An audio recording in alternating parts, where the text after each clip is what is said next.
Oh no, it's a bird. No, I think it's a plane.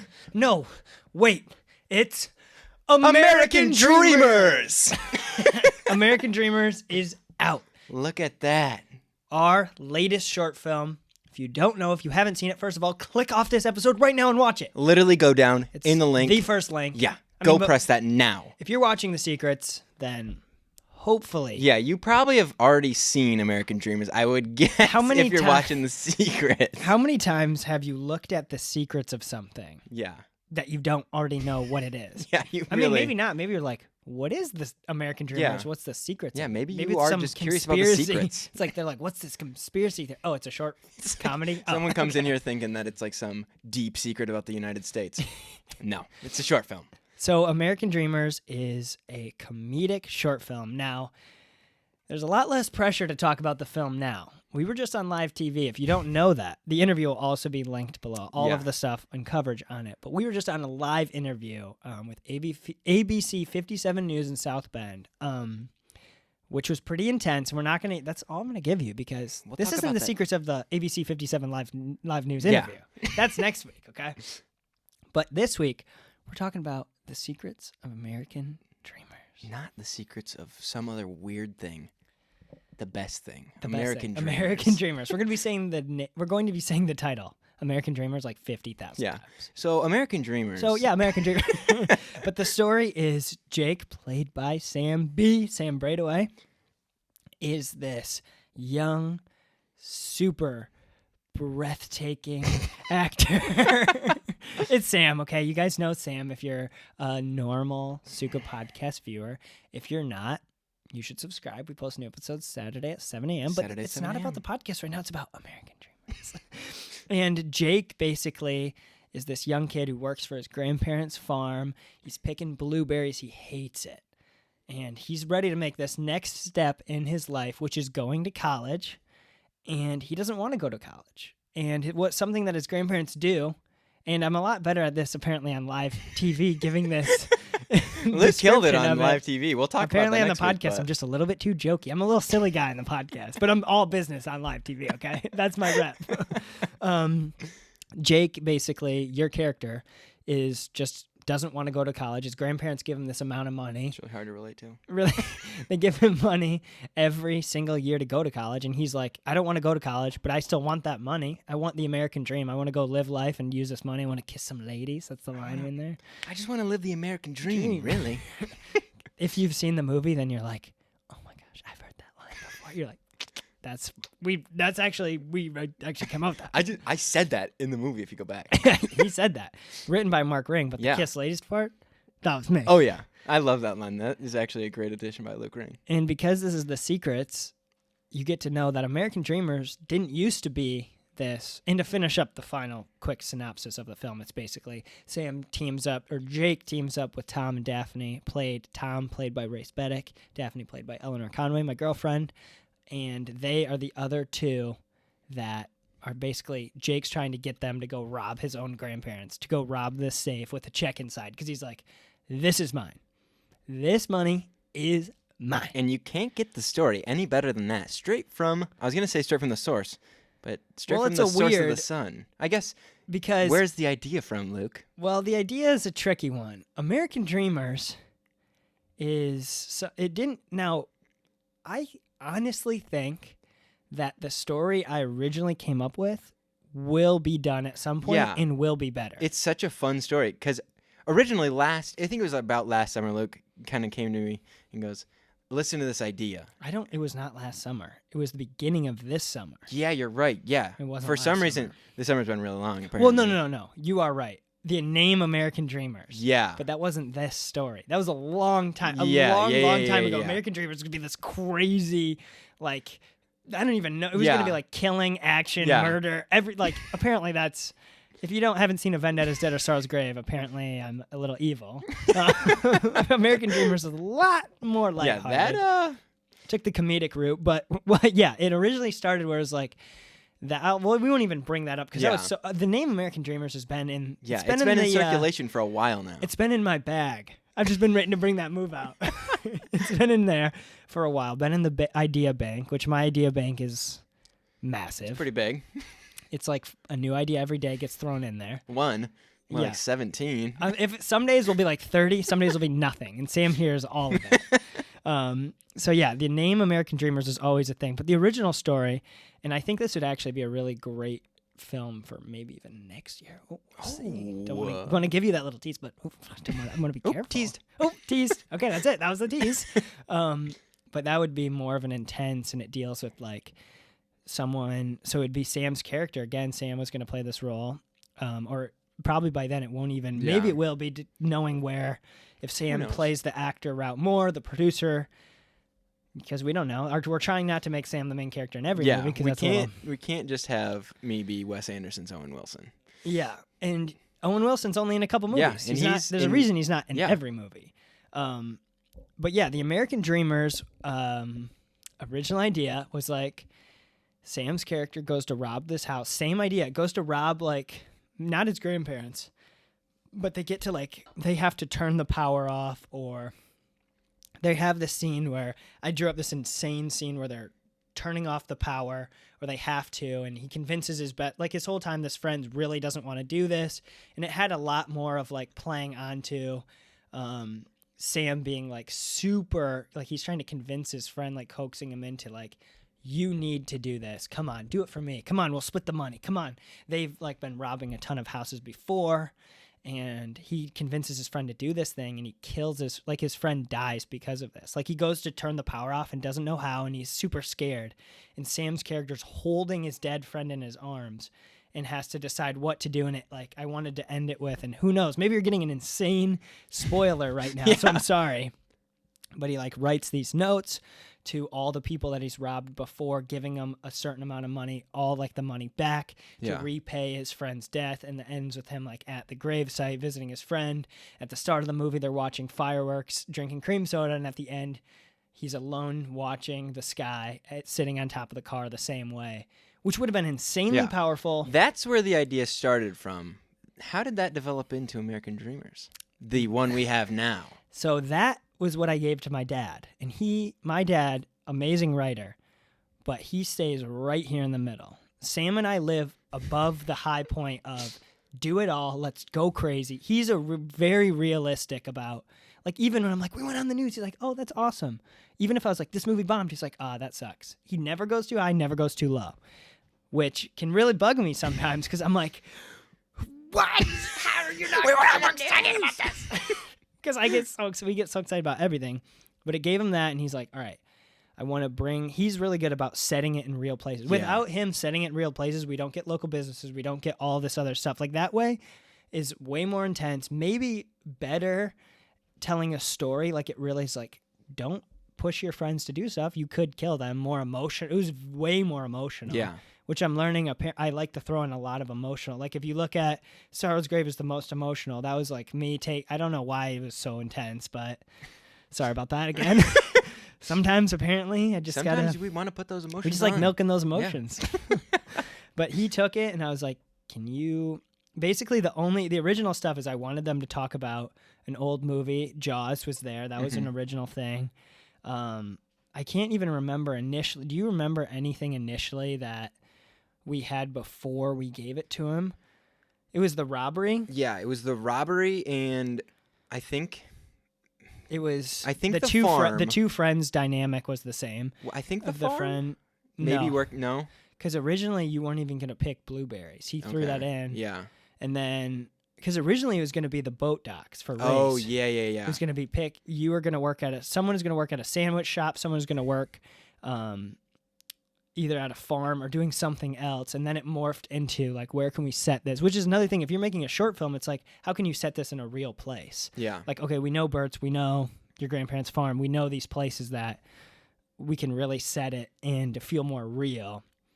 But at the same time, part of me is like, for some reason, when people die in a movie, it just makes it the stakes way higher. Which you can't do it every time I get, but our stakes aren't the world ending. Our stakes are someone dying. Yeah. Because that is a lot of bigger movies is just the world ending. Yeah, which is a horrible trope that I hate. And when someone says the world's ending, I'm checked out. Yeah, that's so awful. But he took that kind of original idea and turned it into something amazing. I mean, I think that could have been amazing the other way, But if you look back at the first movie that we did together, which he was the writer again for Stu, that he didn't turn that, but that's the same, like Stu and American Dreamers have the same feel. Yeah. Like, they kind of feel like they would be in the same, like... world. They could definitely be in the same. Yeah. Like, that character, Kevin, he couldn't probably play the same, like, they're not acting the same. Maybe I am both those people. Kevin, I just changed my name. When he runs away, when the shoe's my gone, gosh. that's you running back to the farm to go pick blueberries. It's like this insane connection. We're getting the multiverse. But now we're kind of touching on like the origin story of American Dreamers. Of here's where this idea came and developed and was transformed into something that fits better in the comedy. That other movie was going to be like a thriller, or maybe not even thriller's the right thing, but it was like. I mean, I think it could have been pretty powerful to see, like... Yeah.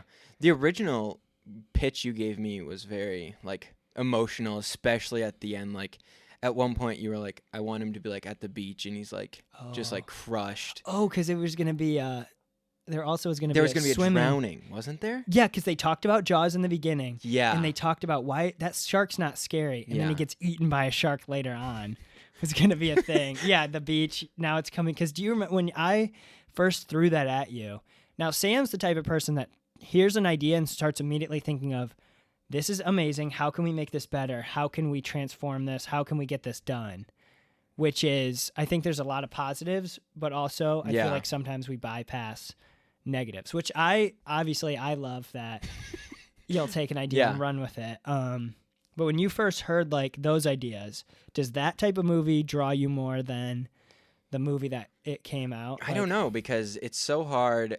The American Dreamers is now a fully fledged like story and idea, and it's way more doable. Yeah, like the shark attack, that's hard. Like that would be difficult to do. But think of Vendetta's Debt. Yeah, that's true. Like you're taking such a massive, like American Dreamers can live on its own and be a full film and feels real, but it feels like there's no risks. Yeah, kind of. Which is like, as a young filmmaker, it's like, how can you take risks? And not saying like, oh, we didn't. Obviously, we learned okay, we can be on the front page of the paper and get an interview now. That's huge. Yeah. Those are huge. I don't care how many views the movie gets. That's huge. Yeah, I think with this movie, it definitely took huge strides in like every department, honestly. Oh yeah, and it feels way more reputable, like around people. Yeah. Like, oh, you were like, if you're on TV, no matter what you're saying or doing, it's just credible. Like way more people can be like, it's very like you feel like you have respect Yeah. for what you're doing because it's not just you anymore talking about it. Yeah. Which is super cool. But I don't want to steer too into that world because I know we're going to talk about that, and I don't want to talk about too much of the origin anymore. Yeah. Maybe even skip past this in the chapters or whatever. Yeah, whatever you want to do. But I kind of want to dive into what the pros and cons we found are in the movie and what we could have done better, you know? Yeah. So you directed, edited, and shot it. And I think you probably would want to talk about the directing the most. Am I right? Or yeah, I mean, as a filmmaker, I think I'm getting down being a cinematographer pretty well. Yeah. Now, my biggest problem isn't making the shot look good, because I'm pretty confident I can make a shot look good. I mean, there's a ton of shots in the movie where I'm like, good Lord, I'm garbage. But it's how I'm moving the camera. A lot of times it's locked on a tripod or it's moving on a tripod. I need to get to the place where it's the steady pan in. There was no pan. If all of your scenes where we're trying to see how you felt was here and moving in on you, oh my gosh, it could have been mild. People don't even realize you're.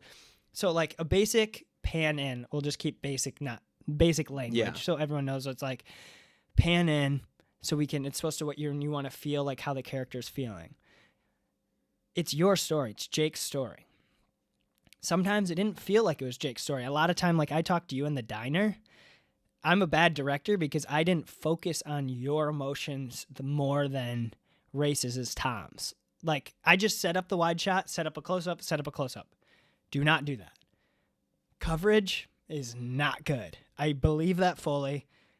Yeah, and you've said before that you think, or not even, whoa. It was right. It was actually after we finished Dreamers, I told you I don't want to do coverage anymore. Yeah, you've kind of just, or not. I don't know. Exactly. I think it was kind of during and after. You've kind of just been like, I want to shoot what I want to use, not have like options to choose from, have what I know I'm going to use. Yeah, because I'll do that to you when we film. Like you're like, okay, let's get. I'm like, Sam, I'm not even gonna use that. Yeah. Because I'm like starting to put it together, which I need to. I mean, it's good to have access footage, but if you do access footage, your direction is kind of taken away.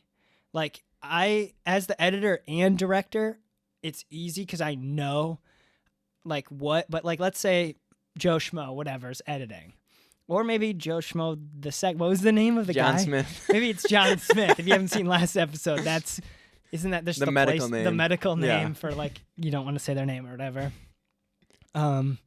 Is editing. And I have that wide shot. I have a close up on you and a close up of Race. How in the world? Obviously, I'm gonna like be like, hey, I want you to focus in on him. But it does so much more if the first shot's like, okay, let's focus on these two are eating. Okay, we want to feel your emotion. We start here and we move in on you. And sorry about the audio. I got to be a very visual talker to Sam today. Like getting a lot. Like I bought the gimbal. Yeah. And I'm so embarrassed that I just don't know how to use it fully. Gimbals are very complicated. But that's like something I should be like when I'm sitting at home. It's like instead of like studying cinema and camera movement, it doesn't do me anything if I'm not going to actually do that. Like I know when I should be moving the camera, but if I'm avoiding movements, which creates emotion, movement's all about how can you feel the emotion of the scene. If I'm not doing that, it's like, why in the world am I not doing what I'm studying? That's the whole idea of like going to film school, you're learning and maybe you're doing some of it. If you're not at film school, there's no teacher telling me, Luke, you need to use the dolly today. Yeah. It's me being like, okay, it's not even like an energy thing, or I don't think like that either, of like, okay, we're doing this scene. I'm going to set up the tripod and do a wide. It's kind of like when you're getting in the flow of it and like relying on the like just whatever instincts are. The whole idea is the emotion was not there. Basically, with the like, camera movement. I mean, it was in certain shots, and like one of my favorite shots is when it starts on the flagpole and does the I love that pan. Yeah. Like, that was pretty creative movement, or sitting in front of the golf cart creates, like, a dynamic movement. Which that's such a funny, if you know how that was done, it's such, like, a funny thing to watch. This is the secrets. Yeah. So, basically, during that, we had a golf cart, clearly. Yeah. And so, what Luke did was... Well, because you got a different view. Because tell me. Yeah. So, basically, what was happening is I'm holding Luke's leg, Race is holding Luke's leg. Oh, why are we holding your leg? Because you're... entire body is and that was hanging 10 minutes out. Before. Then we started driving. They're just holding But basically, you're just hanging out the front of the golf cart. We might have some video of it. Yeah, I don't think we did. Oh, yeah, because the video got bumped. Yeah, which sucks because that was going to be such a funny angle. But Luke's hanging out the front of the golf cart, and then the owner comes up to me and is like, or us, and he goes, "Hey, what are you guys doing?" We're like, no, he didn't say anything. Oh, yeah, no, it was like his bodyguard, his son or something. I was like, what are you guys doing? We're like, no, we talked to you. We thought he was going to kick us out for filming. I didn't even realize I was sitting on the front of the golf cart. Yeah, he's like hanging out the golf cart, and he's like, we talked to you. We're good, man. We're good. And then they just go, all right. Woo! And they turned around and drove away. I was like, all right, cool. All right. I thought he was going to be like upset that we were hanging out the front of the golf cart. He wasn't, but I thought he was. Just wondering if we are the guys filming with the film gear. Yeah. So. But that was... There's a ton of. I think that is my favorite sequence is the golf cart or the golfing sequence. The montage. Yeah. I really like it. The music turned out great. The music's so fun. Yeah, our composer dipped on us last minute without like any notice. So I just figured it out on my own, and it turned out honestly, I think as good as I could have wanted anyway. So I think the music you found was perfect. I think it fits that jazz. It took a while to kind of get that jazzy feel, which is kind of like the Wes Anderson Bottle Rocket feel, which Bottle Rocket's a Wes Anderson short that he created when he was like 21 or something. Yeah, he was pretty young. I think he was like 21, I know 22. he's like in college. That doesn't even matter right now. That's the last episode. But yeah, Bottle Rocket inspired. But kind of diving back into, because a director is, the way I think of it as, is the cinematographer makes it look good. The director is what to focus on and what we want to see. So like if someone was filming Sam and I talking right now and I was the director, I would point out I want to focus on Sam. Yeah. Maybe we could kind of give it, the cinematographer knows like, okay, we want to focus on Sam. Here's how we're that going to communication line is, should we go closer? Should we go away? So being a director and a cinematographer, there's no, it's like, and with a director, you're also telling the actors what they should be doing in the scene. Yeah, because you're kind of, there's a lot. The director really has obviously the director's directing and they're in charge of the production. It's so hard sometimes to describe a director without saying, putting in direction with it. Because I guess direction, I mean, it's like giving pointers what you should do, you could say. I, as the director, if like I was directing two people talking right here, just me as John Smith, I'd be like, Sam, I want you to focus on blah, blah, blah while you're doing it, kind of let the actors breathe. That was another thing. I know how to direct Sam more than anyone else in the world because I've worked with Sam and been doing it for so long. Yeah. And we've worked together doing stuff and always kind of filled in a little bit of the director role of like, this is like just running on pure ideas and instinct. And so I know like what Sam's going for, and Sam also knows what I'm going for. But you were an actor and producer. I was, yes. And what role? Because on set it's tricky with a small cast. Yeah. You are not filling the role of producer as laying back, making sure like kind of what Reef did of like, okay, I'm gonna do the footage, make sure everything's smooth. You were acting.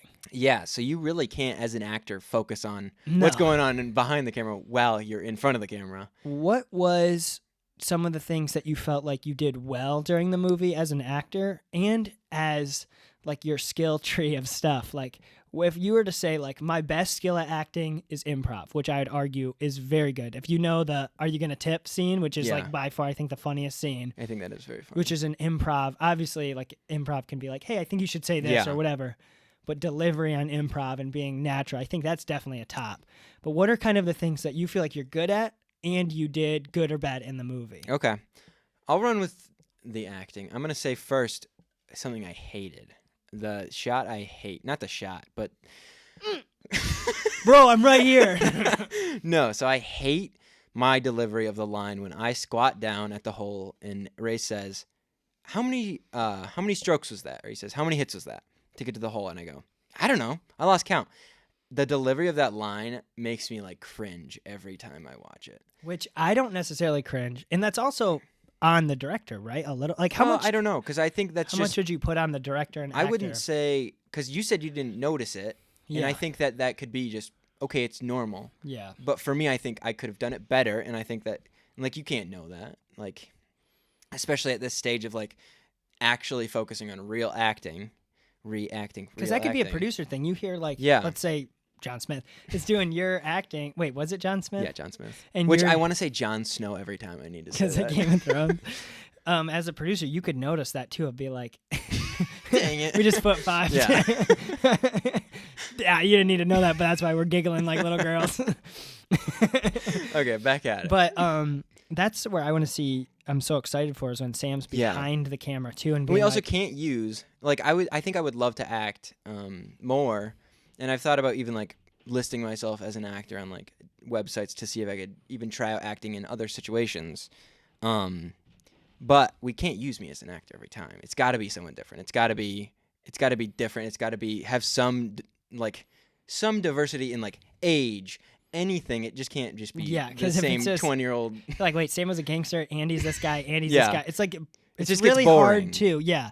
Especially, like, news stories. It's like, okay, if Sam's always in this, it's always going to feel like a Suka like gimmick in my mind or whatever.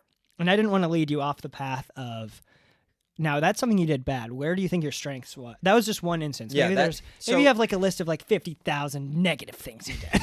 So I think that timing is a big thing. And I think I could have worked on that a little bit more, like with delivery of the lines, not like rushing it and like taking it like a real conversation. Like, when you're talking to someone, you're not like, boom, boom, boom, boom. You take time, and you, like, pause, and you have natural pauses in your cadence. It's not just all boom, boom, boom. You're not coming out with, like, constant words. I mean, occasionally it is. But, like, in a natural conversation, there's pauses, there's stumbles.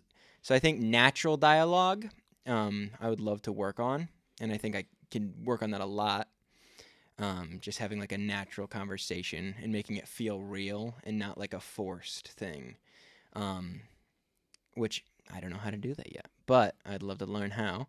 Something I think improv I do well, because that's literally what we have done for the past 18 years is just improv with each other. Yeah. We'll it's just very stand natural, down especially here. with me behind the camera. I Yeah. feel like, I mean, when we're in scenes together, our improv is perfect. I'd say. We have a good. It honestly goes too long every time. Yeah, There's no stopping we point. just go for so long. If like- it's, we haven't really tried anything but comedy, and this was a Yeah. comedy movie, which Sam is extremely funny, so of course he fits into Thank the comedic route. Yeah, I think like I don't want to I hate like hyping myself up, but like there's some lines that are very funny that have that came from improv, and it wasn't just me improving. Like Luke's dad Mark, he was there, and like he was the one that influenced like the tipping scene, and he said, "Hey, like tell him to tip." And that's super funny, and that's like a lot of people's favorite lines, just because he's just such a jerk for that line. You just, hey, don't forget to tip. It's so funny. No one would do that in real life, and like you're just like, that's what in the world that sucks. Yeah. So it's just like that's so fun, and that's one of my favorite things to do in acting too. Is like The the improv part. Like it's fun to like do your lines and like it's fun to execute the like story that you know and like memorizing the lines. That's fun. Just because it's kind of like a game of tennis. You're like just bouncing back and forth. And then the spike is kind of that. I mean, that's like another thing. If you're a writer or whatever, you need to write a really good script and just trust that there will be improv that happens spontaneously. There we go. That would have been a real roadblock for me. But spontaneous improv. Yeah. You cannot leave spaces for Yeah. improv. If you go, okay, we're going to talk about going to rob your grandpa. All right, do it. And then leave it. No, I'm not even saying that. Like, all right, this dialogue's going to be filled in, like, back and forth. Yeah. And then we literally have done this before. We'll leave a space. Improv here. Yeah. What if we don't feel like improv? Yeah, because improv is very in the moment. Yeah. And you feel it. You're like, okay, this feels natural to do here. It's not just like, go. It's Okay, like, improv. Okay. we're I'm here to going to rob. tip Jaws. Oh. I also want to say something that's really fun. Completely sidetrack, but Jaws. They're talking about Jaws in the first or the cafe or the diner scene, and the final line. And you wouldn't know this unless you were a super diehard Spielberg or Jaws fan. The last line of dialogue in the whole film is the last line of dialogue. Oh, in yeah, Jaws. the second. Yeah. So that's very fun, and that's Mark. Because they talk about Jaws at the start, Yeah. and then Mark, my dad. I was about to say my bro, but I was like, that doesn't make sense. My bro. We made sure we did that right, which is like, that's what makes movies love really that. fun. So now if you go back, now I encourage you to rewatch the movie after finishing this episode and look for what we're pointing out. Now, this is acting. And we're going to be mixing in, this could be a longer episode, we're going to be mixing in a lot of different stuff from these different perspectives we have. There's the thing about doing short films as a young filmmaker, you're doing a lot of roles. Oh, yeah. So you're learning a lot of roles, and there's a lot that you learn each step. Like with this is technically like 3, the third one. Just like such big steps each time, and you're learning such big like things about each role, and you have so many roles under your belt, so you're learning so much each time. That's what we're here to tell you about. We're here And to tell you now about what to they're learn. like more locked down of learning. Like Sam and I were talking about earlier. This is a little bit for American Dreamers. Don't worry, we'll be right back after these messages. We were talking like, hey, we should just do some like, okay, you're going to be a producer for films. What if we just try to do that somewhat in the commercial world, which is totally a thing producers do for commercial projects of like, hey, I'm doing this documentary for this football team. Sam, you should do, hey, reach out to some companies. Let me know. Yeah. Hire me on as a cinematographer, director, whatever you're looking for, as like, wait a minute, we don't need to do all the things. Like, think about how good you're getting, like these skills you learned of talking to the new, and that's what call guy. the call guy. But it's too of like, you can't just be a call guy and be a just absolute jerk. Just call ABC 57. Give us an interview. Give us an interview now. That doesn't work. yeah. I mean, probably not. I mean, maybe people are just impressed by that. and I think this call guy is the 1%. Yeah, no, I don't think. No one wants to call ever. right here. I'm like, please be my producer. I do not want to call anyone. I don't know. I don't love texting and I don't love emailing. I like the call because I can schmooze. Older people. Yeah, we call it the schmooze. Hey, this is what we were like. Hey, can you schmooze them so we can land this? And Sam's like, don't worry, I'll schmooze. That's literally what we said about the Hey, the schmooze worked. The schmooze worked. Which is a huge, like, all that stuff doesn't happen without Sam. The Herald Palladium, which I don't think they're even going to do. Yeah, I would really hope that they could respond. Maybe. I didn't mean that like that, but I would hope that they would want to cover the story. Well, but yeah, I don't know. because I think it's hard for them if it's not actively happening, Yeah. and if they've already done it. Yeah. Especially now that like football's starting for high school stuff. I know and that's like a the huge front thing. page every day. Yeah, it's like But- the football.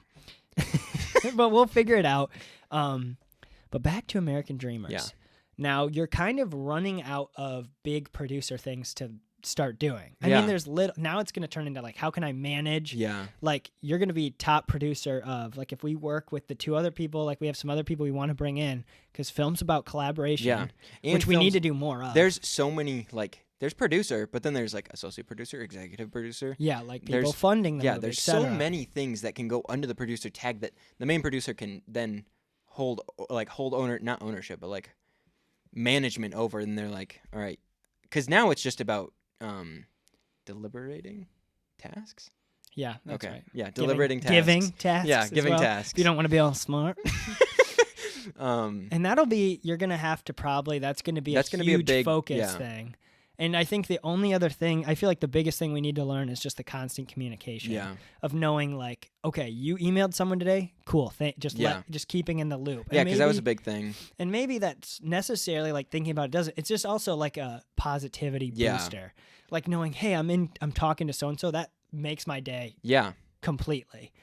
And I hope, like, the edit's going well. I know that excites you as well. yeah, But just kind of like, how can we have that constant communication Yeah. line of like, and maybe that's literally just attach me to the email, yeah, because then it's an easy way to like whatever. and then you can just see exactly what's going on. Yeah, because and then it just be like- helps of like, And even if you don't look, you're just like, okay, that's an email that was sent. yeah, because there's like things as like being the director of that, and Suka's like, okay, this is what I really want it to be looked as, Yeah.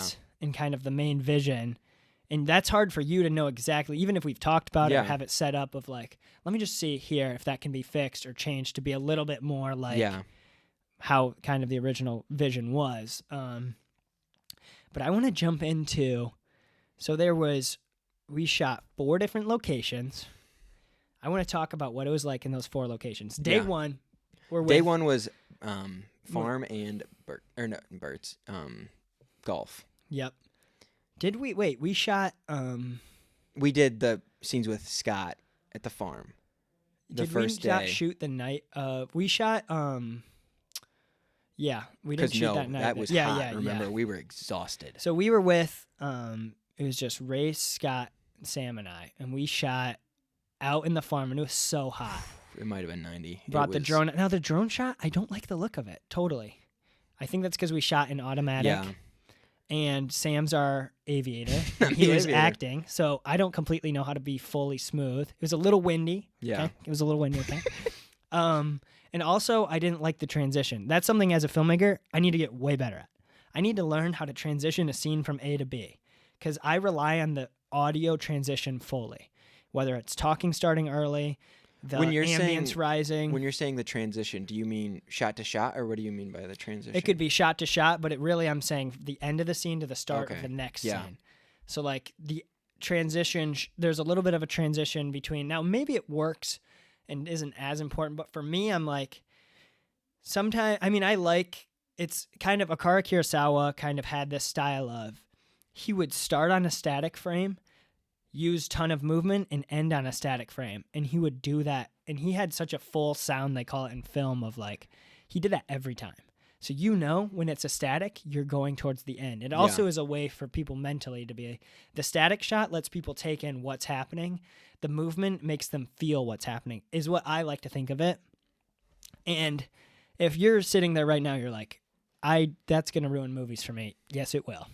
Because the whole time I'm like, that didn't make me emotionally connected. Yeah. That wasn't static enough. That wasn't That's long something enough. that we struggle with in movies. We're like, this is so bad. This is pathetic. And a lot of it is just Marvel movies, so they are bad and pathetic. But yeah, but there's a lot of little things. Not saying we could have inherently done better, but it's like there's a reason that stuff, like there's a reason Spielberg movies do well, and that's not just because they're really awesome. Yeah. It's because he every time is making you emotionally connected through movement. If I just sit here in a static shot of Sam versus a slow pan in, you're going to have a different feeling of that. Yeah, if you take out that movement in like E.T., you don't feel bad. Oh yeah. I mean, maybe you still will because it's an awesome story, but yeah, that's true. And also, it's just more visually appealing to like it's more have interesting the movement. when there's a little bit of a... It's all about being cinematic and interesting, which I really want to buy a big dolly. That would be so fun. Imagine you pushing me around on the dolly. I would die laughing. You would be I would want you to push. It would be so funny because you would know exactly. It would be so funny. Just and have, oh my gosh, just Sam, a little bit. Put you on a rolling chair, put you at the gimbal, push you. Sam, forward. Okay, Sam, back. And that's the dream. That's the dream right there. That's the Suka dream.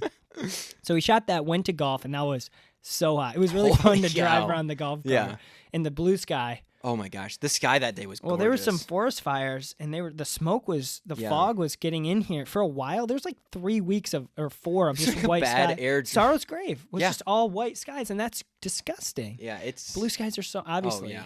So for me, every time I see a blue sky recently, I'm like, oh, this is so cool. Yeah, these graphics are crazy. The blue skies in the golf scenes are so nice. That blue is so vibrant. It just looks so good against like the rest of the stuff in the scene. It just adds so much vibrance. Adds incredible vibrance. And then we shot the scenes where we are at your grandparents' house. When it starts to get dark, and now know our films end around 9. Yeah. Because when it gets dark... Yeah, day 2 was dime store in the house. Yeah.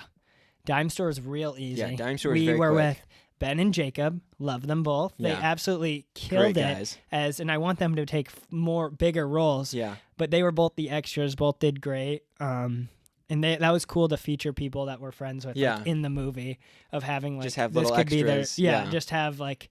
Just add some... Then they can see it. Add some world around the people just so it's not like an empty world. And like people passing by, that like helps it feel so much more real. Yeah.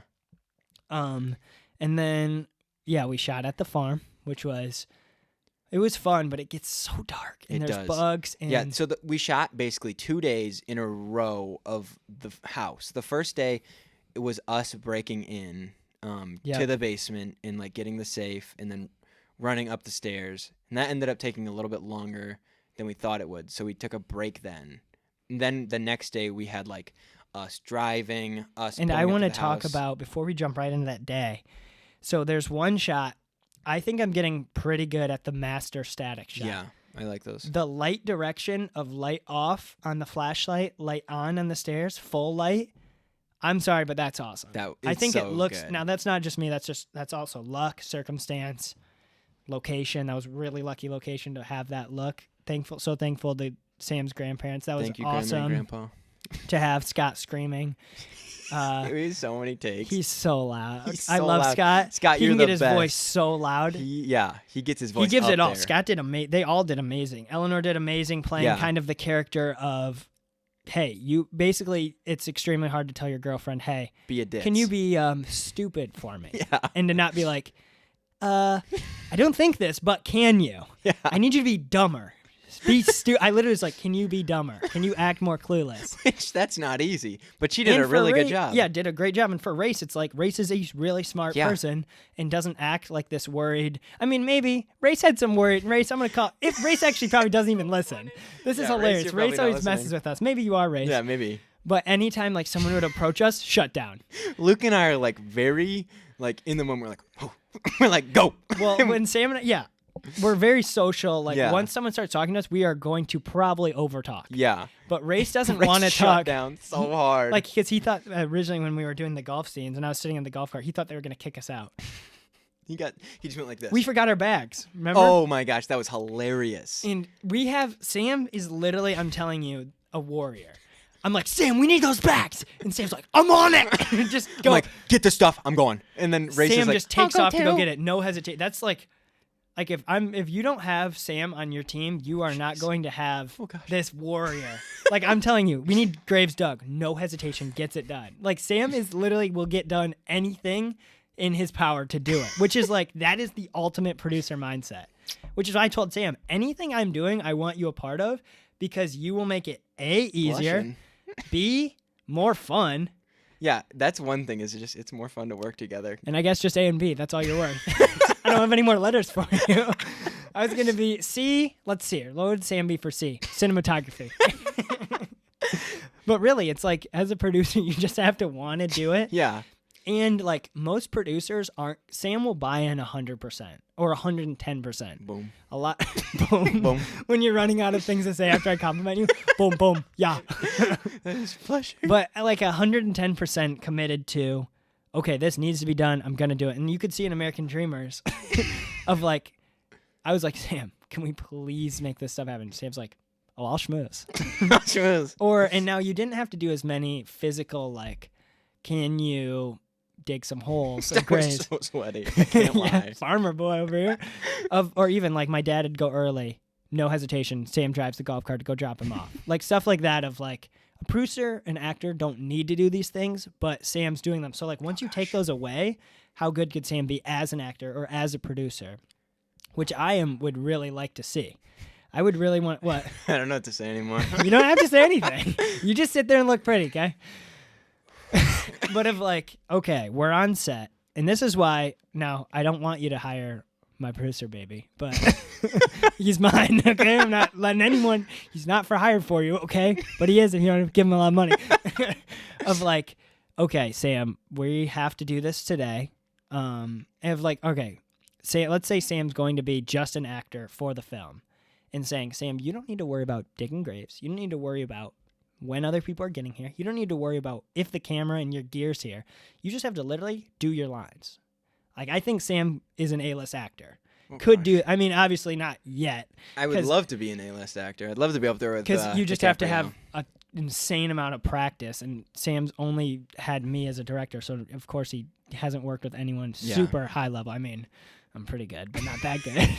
No, I've got to, after you're done with this, I got to go in. I'm not going to know what to say, so I'm going to keep going. Or the other side of, like, for American Dreamers, now, in the past, like, being honest, like, I had some worries in A Vendetta's Debt. There was some things we, like, forgot as, like, doing and having, and you owned up to them. And in that moment, I was like, I don't know, Sam missed some things here. I was like, I love working with Sam, and he gives that I'm 110% committed, but he's got to not saying I'm flawless and don't forget anything, but of being like, hey, Sam forgot some things here that kind of made it seem unprofessional. The next stuff, I mean, the next project was Sorrow's Grave too. Had a little bit of shake, but then you look at here, like it was perfect. And it was a lot easier, I will say, because it's not 20 people. Yeah, that's a huge thing of like manage. But even like, it was the day after, like Sorrow's Grave, we had a little bit of mix up with like who was acting and script. And it's like the day after, except like that's another thing about Sam that's amazing. It's like if I make a mistake, I'm going to own up to it and I'm going to be better the next day, which is like, that is an insane trait to have of like, I'm going to own up to something I messed up on. Like as a director, why in the world would I not work with Sam on every single thing I do? If he's going to be committed, he's going to work hard, he's going to get it done, and if something goes wrong, he's going to admit it and move on instead of be like... So for like American Dreamers, yes, it's smaller, but landing all these super hard things and opportunities is irreplaceable. So I just want to have you, and I love you as an actor, but I want to have you with me behind the camera. Yeah. Because Sam... I mean, that's the ultimate dream, is to be the producer. Yeah, to work together hand in hand and crafting these things. Of like, Sam also has an insane skill of like the older brother mentality to me of like, especially like even diving away from American Dreamers. Like, oh, we're filming the podcast and I get home from something and I'm drained or I just edited a ton. Sam will just set up and let me... Now, this might make me look horrible. So like, having someone that's going to watch your back and not let, like, I think the dynamic will be, first of all, hilarious and fun of like, don't talk to Luke right now, he's busy. Of like, it's like a protective shield around. So I'm super excited for like these next projects. I'm like, I don't want Sam to act. I don't want Sam to act because I want him with me, ready to go. So like, hey, can you hold the script and make sure we're on task and help me do these things? And Sam's like, of course I'm doing it because I'm 110% bees. So in American Dreamers, Sam was that exact thing. And I don't think the producer gets enough light of not literally, that's the 1% of producers will do. Now, I'm also in a circumstance. Sam will care about what I'm doing a lot more than any other director because we're best friends and have this kind of connection of working together. Kind of. So it's kind of work. I'm just talking a lot about Sam. Sam, you know what? Don't question me right now, okay? Of working together. So that's just a little light on Sam. Diving back into American Dreamers, the final action scene. Okay. I cannot just take 15 minutes of praise and then not come back. Edit it out, boy. My hands are so sweaty, I can't lie. 1 second, I want to touch on this.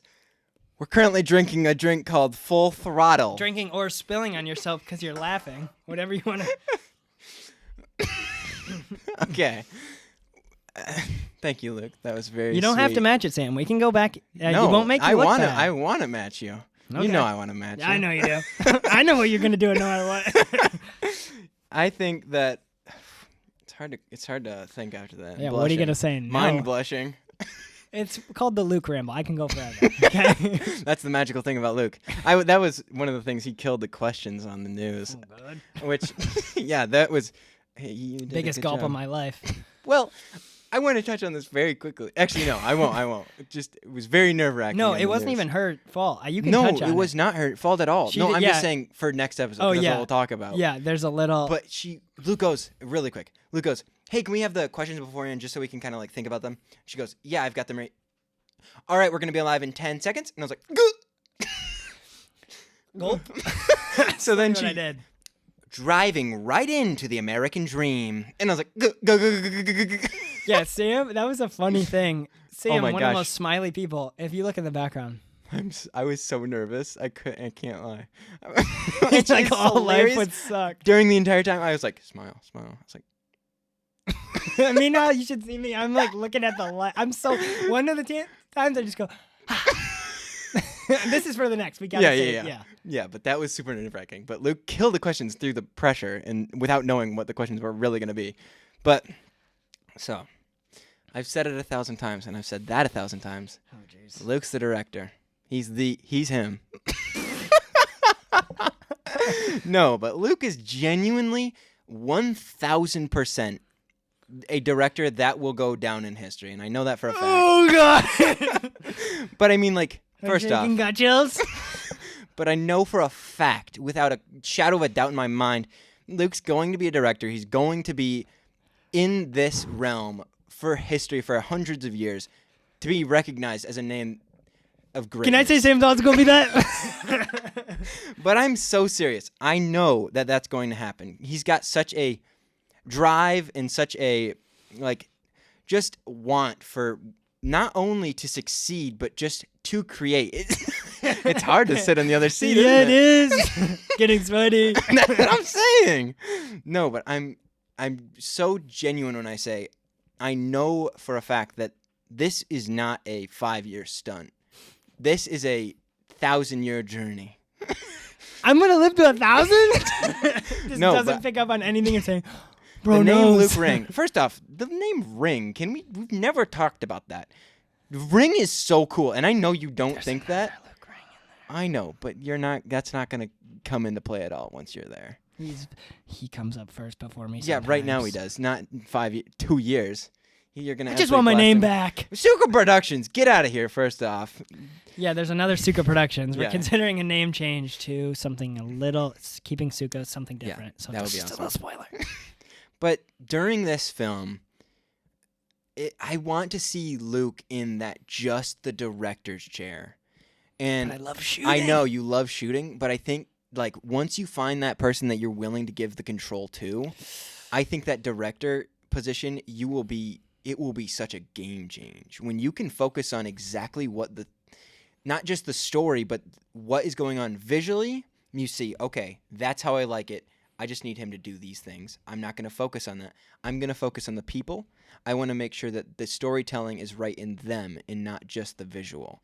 I think that you know so much about it right now because you've done so much hard work already. I like a yourself a lot. But I mean, like, you've learned so much stuff about, like, directing and cinematography. And I think you are giving so much effort, but at some point you're, like, limited because you're doing so many things at once. I want to see you 100% in that role because I think you would just be such a force to be reckoned with in that chair. Find in it, that dolly Wilson! chair.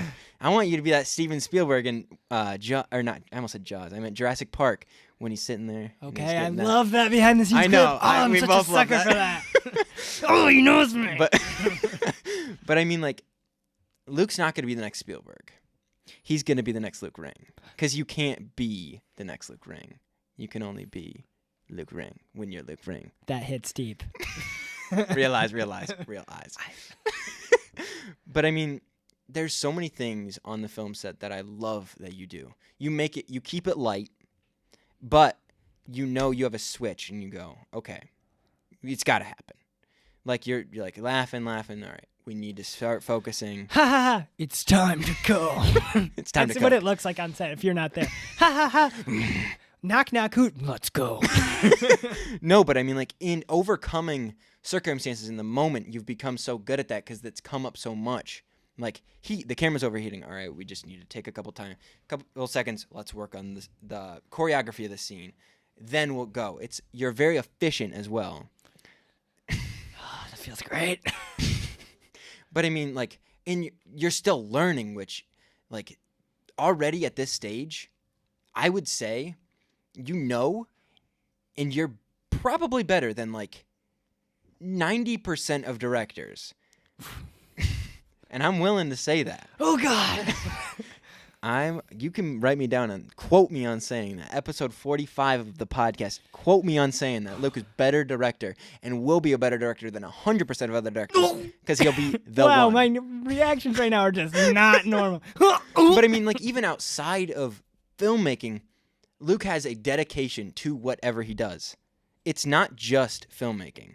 Luke has a passion that is, like, unmatchable. I don't know what it is about him. It's like, just want to curl up and hide.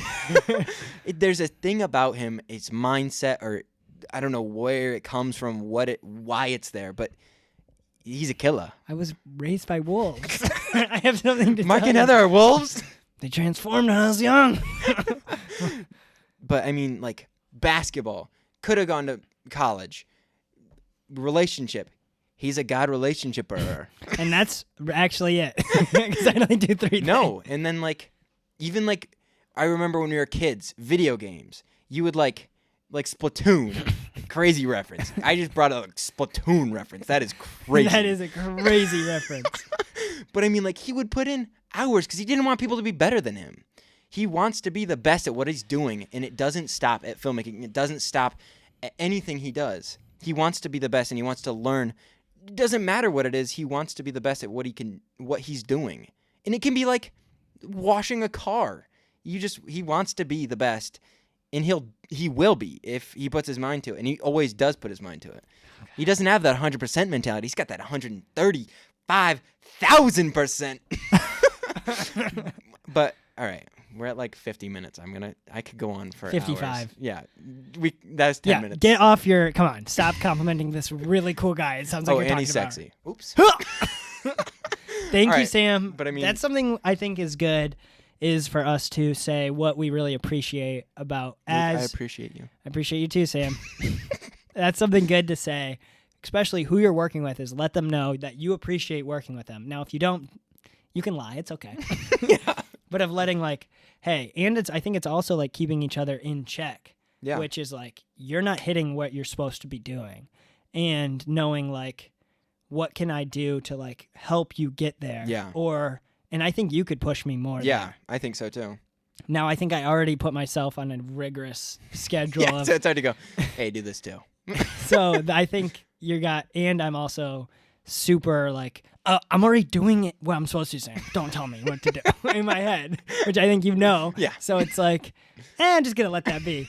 And I think that's where we can benefit is, and I think like, especially like, I don't want to say a ton, but when like we were in those low spots of bouncing back and saying, let's be positive, let's do this, let's figure it out, let's work together, let's find where we can be best. And American Dreamers is the product of that. Yeah, I think and the next productions are going to be a product of us improving, us working together, and us figuring it out. And even from this, we've learned. And I feel like we did it not flawlessly, but it was smooth, and it was like levels ahead of what we've been doing. Like having such cool locations was awesome. Having just beautiful shots, that was awesome. Having a great script that was like perfected in like exactly how it was envisioned. That's a big thing. Yeah. The script was done. Yeah. Having a script that's not done is a warpath. Yeah, that is having the script, taking the time to have it done is huge. Now so you were basically production coordinator and producer and actor. But as the production coordinator, and I don't know if there was any, because we talked about maybe just communicating more as a producer. Was there anything as a production coordinator you wish you would do more? I think I could have done. There was one hiccup during it, and that was miscommunication between us about birds. My stomach just made the loudest noise. I didn't hear it. I just thought everyone just heard that. Sorry. But like Luke had thought we had a set day that we were doing it. Oh yeah, that was. And it had caused a lot of stress for you because all of a sudden I go, "Here's the day we're actually doing it."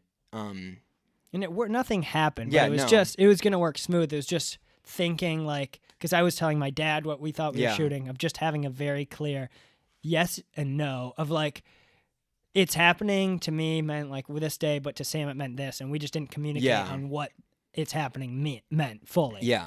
So having like, this is when we're doing it, very black and white of there's no other projects unless it's a main film or side. Like that's kind of like we talked about.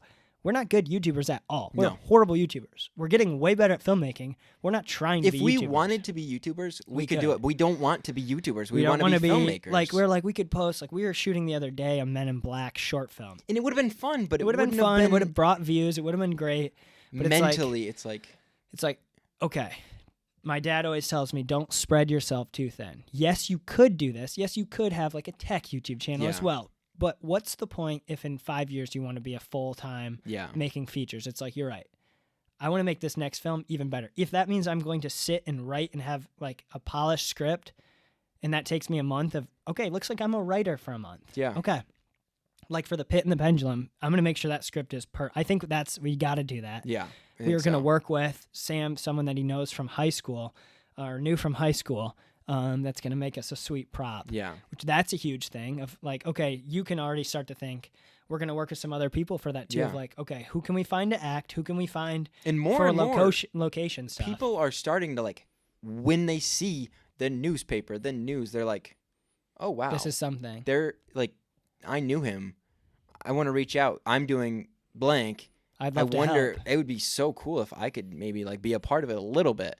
I think more and more, people have been reaching out more and been like, oh yeah, I'd love to give you money. I'd love to do this or whatever. And that's like, okay, if we make a Will Smith, what are we telling those people? Yeah. What are we telling the people that are excited about what we're making? We always bring up Sam Davis, our friend in California, who makes short films. And we're like, would he make a YouTube video?